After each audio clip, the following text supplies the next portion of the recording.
This is Neil Osterweil with Elsevier Oncology. I'm speaking with Dr. Matthew Katz from Saints Medical Center in Lowell, Massachusetts, regarding a very interesting study being presented at ASTRO 2008. Dr. Katz, could you summarize, please, the study for us? Sure.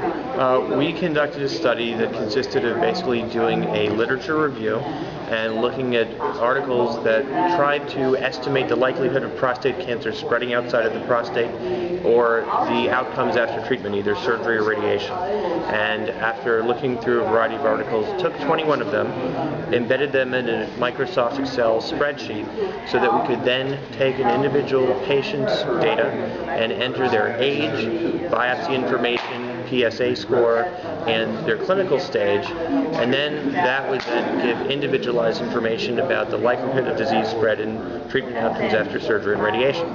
And the purpose of designing this was so that doctors can sit down with a patient and give them individual information that applies directly to him, rather than more general information that may or may not be as precise.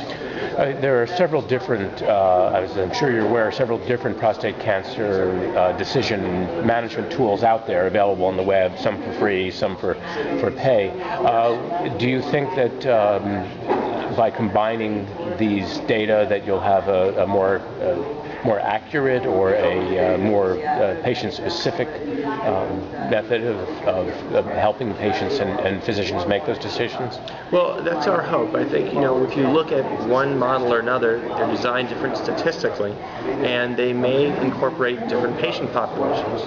So, for example, the Memorial Sloan Kettering nomograms are very precise, and they apply very well to patients in an academic setting. But not all factors are included that are clinically relevant. So there are other models that include other factors that may be important.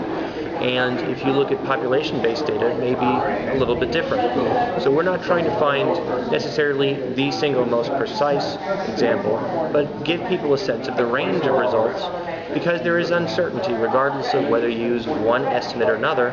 When it applies to any one person, the likelihood of something happening is either 100% or 0. We're trying to come up with estimates that give people some guidance, though, about what works best for them and what makes them most comfortable with how to cope with a prostate cancer diagnosis and how to decide about treatment. Thank you, Dr. Katz. My pleasure. Thanks, it was great.